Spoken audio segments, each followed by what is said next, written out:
Hello and welcome to study IQ. मैं दिव्यांशी श्रीवास्तवा और आज मेरे साथ इस इंटरव्यू सेशन में जुड़े हैं हिमांशु, जिन्होंने यूपीएससी सीएपीएफ 2019 में रैंक 163 हासिल की है, वो भी अपने पहले अटेम्प्ट में। बहुत बहुत बधाई हिमांशु आपको इस एग्जाम को क्लियर करने के लिए। Thank you so much ma'am. Himanshu, आप झारखंड से बिलोंग करते हैं, क्या मोटिवेशन थी सीएपीएफ को ज्वाइन करने की? मैम सीएपीएफ का मोटिवेशन मैम मैं अपने बैकग्राउंड में जाकर के बताना चाहूँगा कि हमेशा से मैं यूनिफॉर्म सर्विसेज के लिए मोटिवेटेड था। मैंने सीएपीएफ से पहले कई बार कई अटेम्प्ट एसएसबी के सीडीएसई के लिए, तो वहाँ पे बहुत कुछ सीखा मैंने, जो कि मेरे जर्नी में काफ़ी काम आया, पर्सनालिटी लेवल पे भी और रियल लाइफ में भी, क्योंकि एसएसबी रियल लाइफ का एक सबसेट ही है। तो वो एग्जाम में भले ही मैं सफल नहीं हो सका, लेकिन सीएपीएफ में उसका एसएसबी का एक्सपीरियंस मेरे काम आया और मैंने फर्स्ट अटेम्प्ट में ही सीएपीएफ क्लियर करके 163 रैंक लाया। हमेशा से आपको डिफेंस में जाना था और आज आपने सीएपीएफ को क्लियर करने के बाद सपना पूरा कर लिया है। And soon we would see you in uniform serving our nation. Himanshu, journey कहाँ से शुरू हुई? हम सबसे पहले आपसे आपकी एजुकेशनल बैकग्राउंड के बारे में जानना चाहते हैं और कब आपने ये डिफेंस सर्विसेज में जाने का रुझान कब आया? मैम मैं बहुत ही सिंपल बैकग्राउंड से रहा हूँ और इनफैक्ट बहुत सामान्य परिवार से भी रहा हूँ। मेरा जन्म भी यही डाल्टनगंज ही में हुआ है, जो कि झारखंड के जो कि पलामू डिस्ट्रिक्ट में झारखंड स्टेट में आता है। मैम मेरा 10th 12th ग्रेजुएशन भी यहीं से हुआ है। मैं सामान्य नीलांबर पीतांबर यूनिवर्सिटी के संत तुलसीदास कॉलेज का छात्र हूँ। मैंने ग्रेजुएशन भी आर्ट्स में किया था। मेरा सब्जेक्ट ज्योग्राफी ऑनर्स था। उसके बाद जब मैं फाइनल ईयर 3rd ईयर में था, तब से मैंने यूपीएससी का एग्जाम देना शुरू किया, सीडीएसई का एग्जाम देना शुरू किया। तो मैम चूंकि मैंने ग्रेजुएशन बहुत अच्छे से पढ़ाई की थी, तो एक्स्ट्रा एफर्ट नहीं देना पड़ा था, तो मेरा फर्स्ट अटेम्प्ट में ही पेपर क्लियर हो गया था।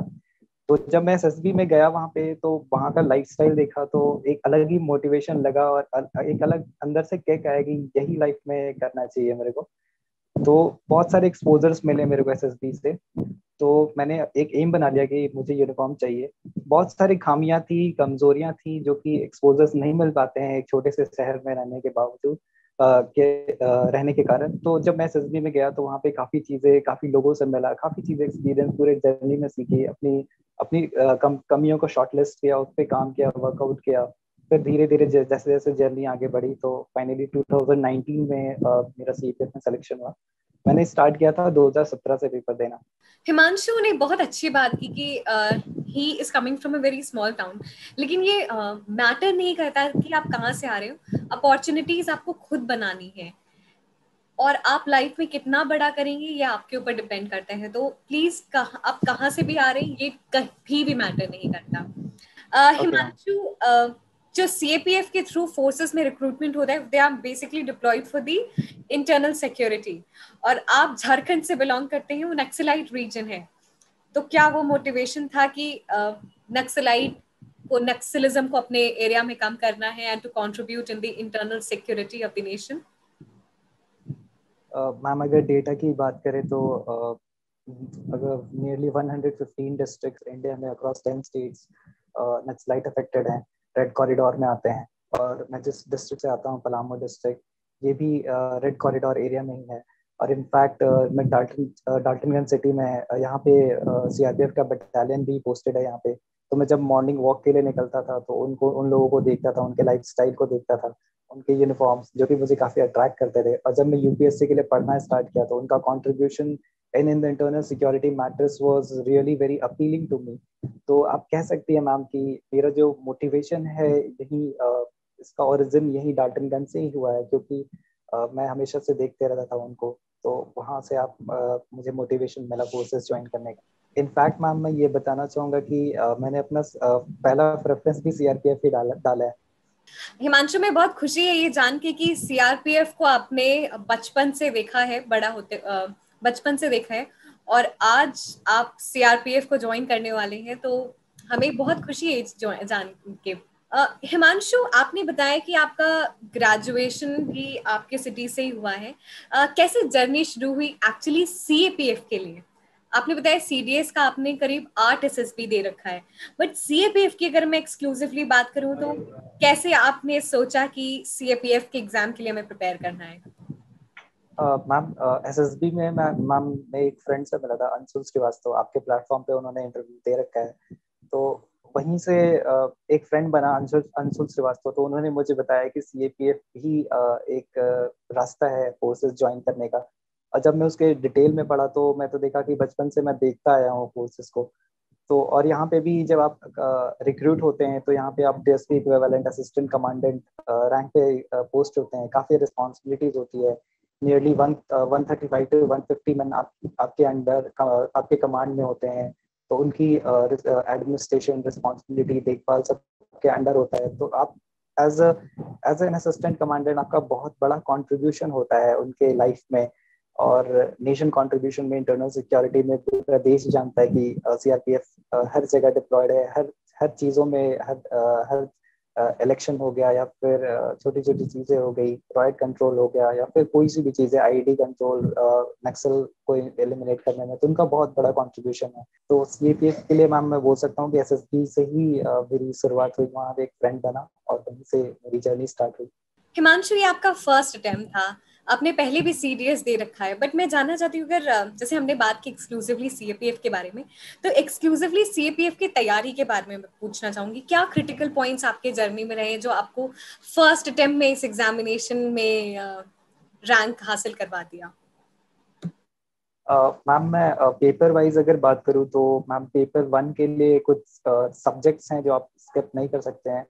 तो मैम मेरा पहले जो अप्रोच रहा था पेपर के लिए मैम, मैं पहले वो डिस्कस करना चाहूँगा। पेपर वन के लिए मैं बताऊंगा मैम कि सबसे पहले मैंने सीएपीएफ के प्रीवियस 10 years क्वेश्चंस को मैंने देखा। मैं सीडीएस ही एग्जाम देता तो मुझे सीडीएस का भी आइडिया था कि किस टाइप से क्वेश्चंस आते हैं।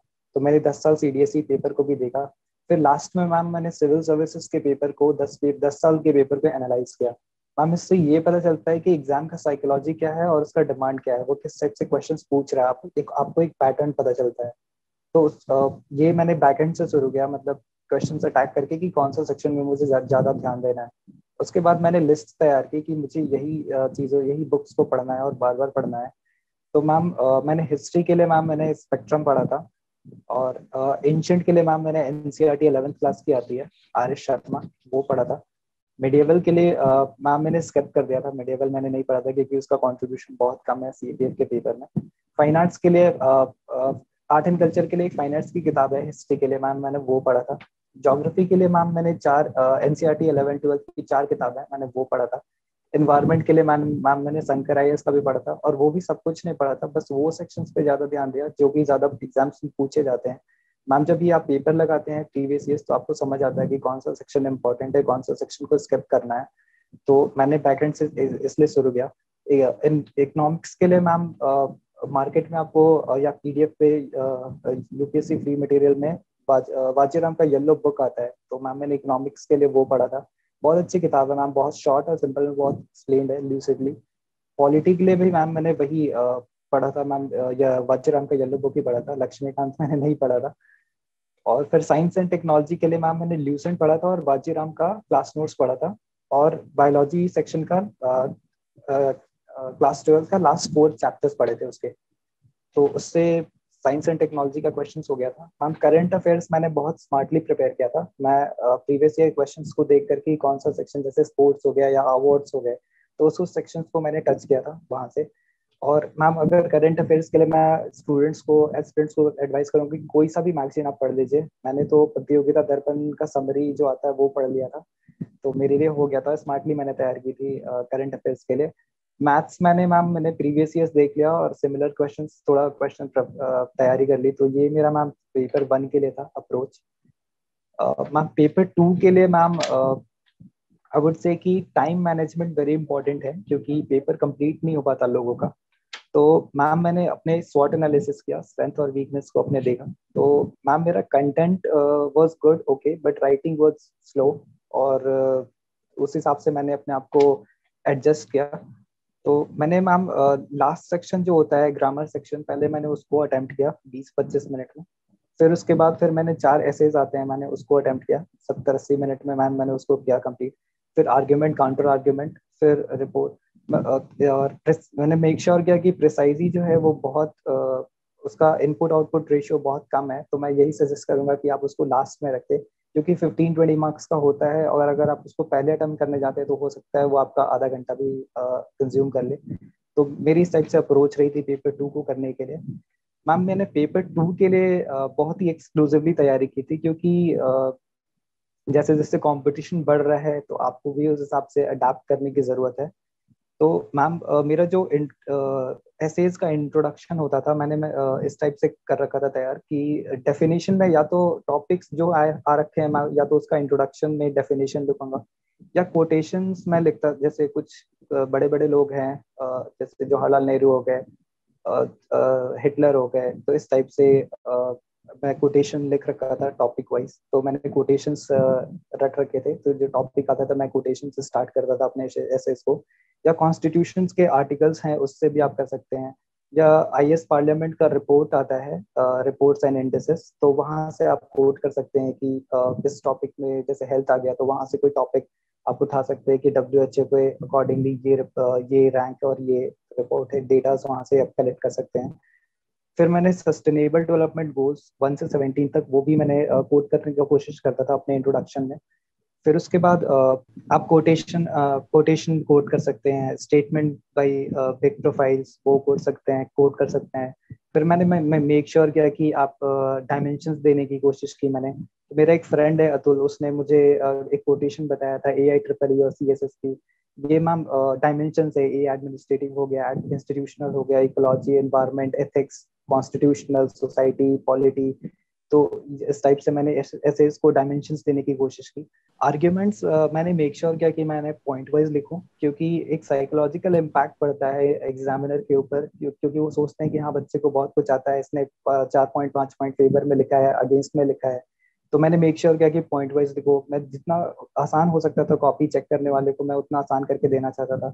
रिपोर्ट्स आप अगर फॉर्मेट देखते हैं तो फॉर्मेट पे भी मार्क्स मिलते हैं, तो आप देख लीजिए, पास्ट टेंस में उसको लिखना होता है, अच्छे से फॉर्मेट देख लीजिए। फिर मैंने अपने एसेज या फिर आर्ग्यूमेंट वगैरह में मैंने डायग्राम्स भी इनकॉर्पोरेट किया अपने इस पेपर में, फ्लो चार्ट या डायग्राम्स भी आप बता सकते हैं।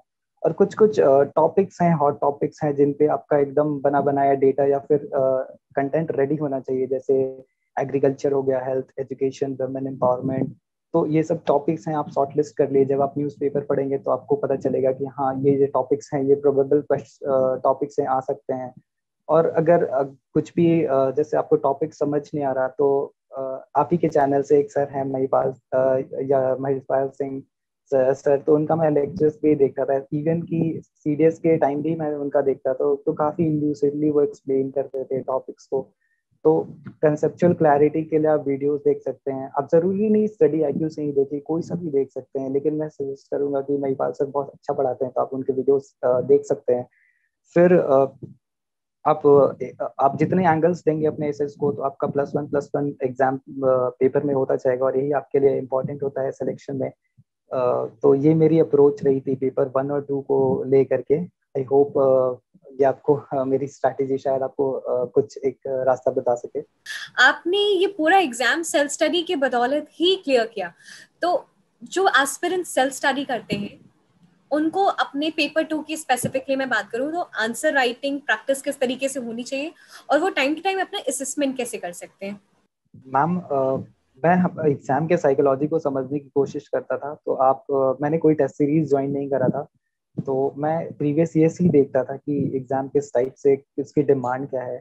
और आप असेसमेंट की बात करें तो जब आप प्रिपेयर कर रहे हैं UPSC की, तो आपके फ्रेंड्स उस सर्कल के बन जाते हैं, तो आप आपस में ही कॉपीज दे करके, इनफैक्ट एक्सचेंज करके आप उनका इवेल्युएट कर ले, वो आपका इवेल्युएट कर ले। तो इस टाइप से आप अगर आपका फ्रेंड सर्कल अच्छा है तो आपका इवेल्युएशन भी ऐसा मिलता जाएगा। तो इनफैक्ट मेरे जो फ्रेंड सर्कल थे, हम लोग 5 लोग तैयारी करते थे, तो इनफैक्ट अभी 3 लोग सेलेक्टेड हैं हम लोग।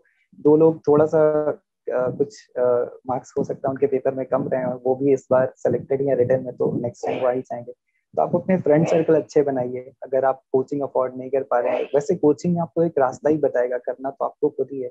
तो आप जब आप डिस्कशन करते हैं दोस्तों के साथ, कंसेप्चुअल क्लैरिटी बहुत ज्यादा होता है। और इनफैक्ट मुझे तो बहुत ज़्यादा फायदा हुआ डिस्कशन करने से। मेरे फ्रेंड सर्कल लाइब्रेरी में जो बने, बहुत ज़्यादा वो कोऑपरेटिव थे और बहुत ज़्यादा उन्होंने हेल्प किया, हर तरीके से हेल्प किया कि किस टॉपिक को कितना देना चाहिए टाइम, और कैसे कंसेप्चुअल क्लैरिटी क्लियर करना चाहिए। क्योंकि मैं बहुत सिंपल बैकग्राउंड से रहा हूँ, तो मुझे पता भी नहीं था कि कैसे पढ़ा जाता है। तो जब आप अच्छे दोस्त बनाते हैं तो आपको हमेशा फायदा होता ही है। बिल्कुल, और अगर आपके पास वो हेल्दी एंड कंस्ट्रक्टिव ग्रुप है तो आप ग्रो करते हो, साथ साथ एक एक अलग चेंज महसूस होता है। और शायद हिमांशु आज इस चीज का बहुत अच्छी तरीके से हमें ये चीज एक्सप्लेन करें कि how this healthy group has helped him to grow and clear this examination.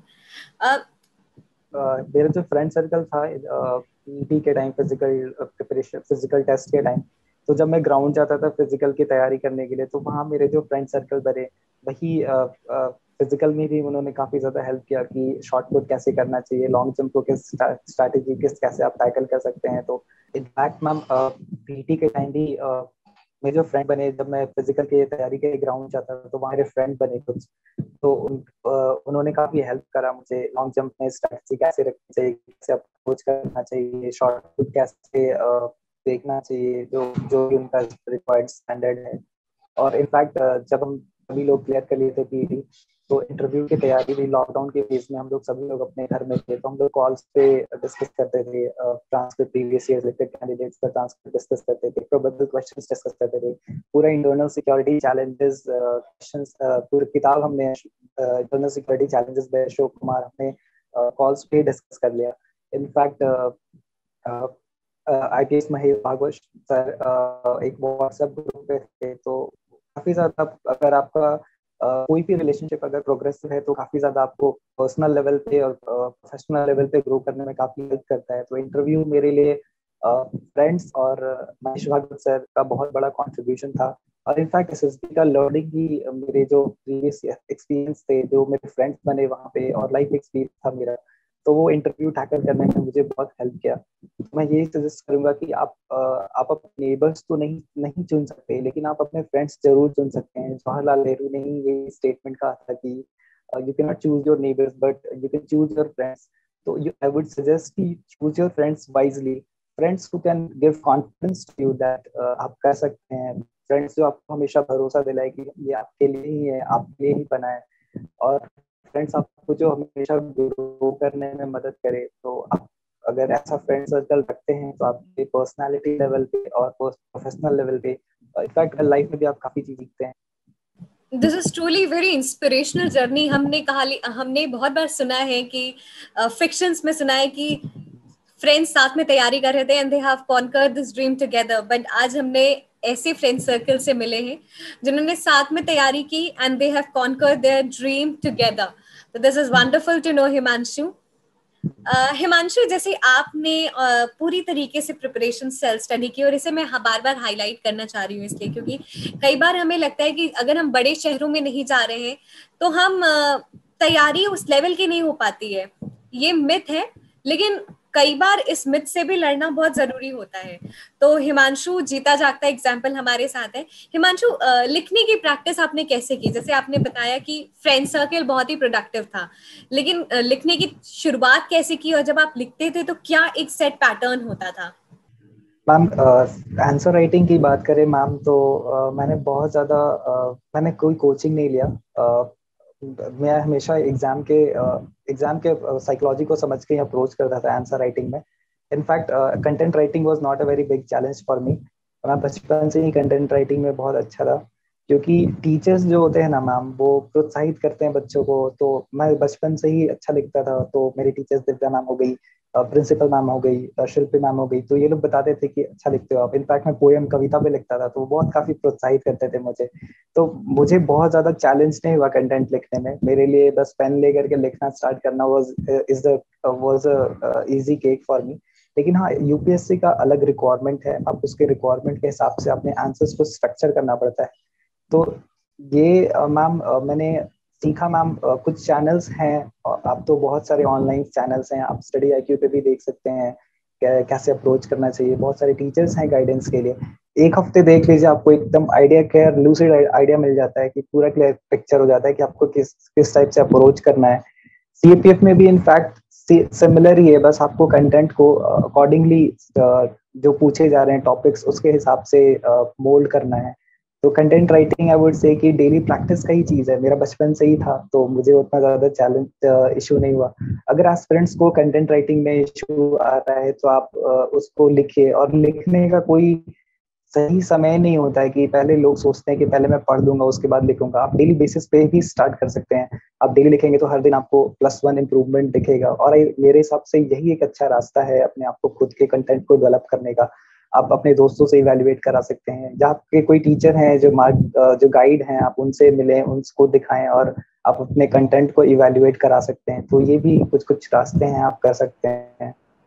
Himanshu ने बहुत अच्छा स्ट्रैटेजी अपनाई थी कि उन्होंने एग्जाम की साइकोलॉजी को समझा, और शायद वो बहुत हेल्पफुल रहा है हिमांशु को। और सभी एस्पिरेंट्स जो होते हैं उन्हें एग्जाम की साइकोलॉजी समझनी चाहिए कि किस तरीके से वो आपसे एक्सपेक्ट करते हैं। उन्होंने स्ट्रक्चरिंग भी बहुत अच्छे से बताई कि किस तरीके से उन्होंने पॉइंट्स में लिखा, कोड्स बनाए, ताकि एग्जामिनर को आसान रहे और एप्रीहेंड करने में आसानी रहे। और जब एप्रीहेंड करने में कोई चीज आसानी रहती है तो उसकी रिजल्ट भी काफी अच्छा होता है, और हम सब के सामने ही है हिमांशु का रिजल्ट। हिमांशु, आगे बढ़ते हैं। आप जैसे एग्जाम 3 स्टेजेस में होता है।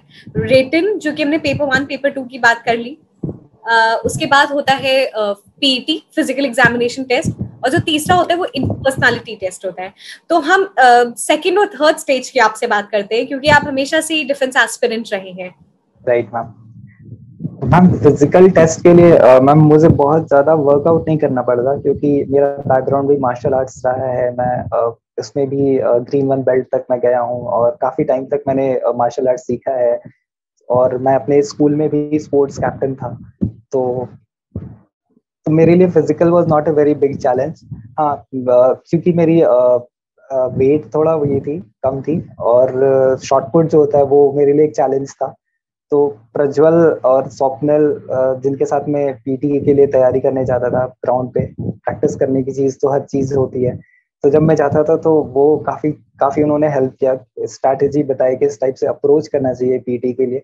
तो फ्रेंड सर्कल वो हमेशा से ही मेरे लिए साथ में रहे हैं, और इनफैक्ट वो मुझे टेक्निक्स भी बताते थे किस टाइप से बॉडी को रेस्ट देना है, किस टाइप से आप मोमेंटम लेकर के इसको और दूर तक जितना टारगेट है आप उतना अचीव कर सकते हैं। लॉन्ग जंप और रनिंग के लिए 100 मीटर के लिए मुझे थोड़ा सा स्ट्रगल करना पड़ा, क्योंकि काफी टाइम से प्रैक्टिस छूट गई थी। तो 15-20 दिन आप अगर आप प्रैक्टिस करते हैं तो फिजिकल की तैयारी इनफ है, बहुत ज्यादा नहीं है, क्योंकि बहुत मिनिमम स्टैंडर्ड है। और इनफैक्ट हेल्दी लाइफस्टाइल सभी को जीना चाहिए। हम प्रिपरेशन के फेज में भूल जाते हैं एक्सरसाइज करना, लेकिन अगर आप फिजिकली फिट रहेंगे तो आपका मेंटल फिटनेस भी बहुत ज्यादा रहेगा। तो मैं यही सजेस्ट करूंगा कि आप डेली बेसिस पे आप कुछ एक्सरसाइज जरूर करें, अपने बॉडी को फ्री रखें, फिजिकली फिट रखें। मैम, इंटरव्यू की बात करें मैम, तो मैंने पहले ही बताया कि मैं अपने फ्रेंड सर्कल में फोन कॉल पे हम लोग डिस्कस करते थे जो भी एग्जाम का रिक्वायरमेंट था। In fact internal security challenges by Ashok Kumar एक किताब है, उसको हमने पूरा का पूरा किताब फोन कॉल पे ही डिस्कस कर लिया 15-20 दिन के ड्यूरेशन में। फिर हम फोन कॉल पे ही डिस्कस करते थे प्रोबेबल क्वेश्चंस को। महेश भागवत सर अभी तो तेलंगाना कैडर के आईपीएस ऑफिसर हैं, और काफी ऊंचे और काफी रेप्यूटेड पर्सन है वो, और बहुत ही हेल्पफुल नेचर के हैं। तो अपने फ्रेंड प्रज्वल के हेल्प से ही मैं उनके ग्रुप में ऐड हुआ था, और उन्होंने बहुत सही गाइडेंस दिया। उन्होंने कमांडेंट लेवल के डिफरेंट फोर्सेस के जो कमांडेंट हैं उनसे हमारी 1-to-1 सेशन मतलब गाइडेंस प्रोग्राम भी उन्होंने ही कंडक्ट कराया, बिल्कुल फ्री ऑफ कॉस्ट। तो हमें फर्स्ट हैंड एक्सपीरियंस एडमिनिस्ट्रेशन का और किस टाइप से प्रैक्टिकल अप्रोच में आंसर्स देना चाहिए, बहुत बहुत इंसाइट्स मिला हमें। तो आपको अगर मैंने कोई इंटरव्यू के लिए क्लास वगैरह नहीं ली थी, लेकिन हाँ, महेश भागवत सर ने और फ्रेंड सर्कल ने मुझे काफी ज्यादा हेल्प किया।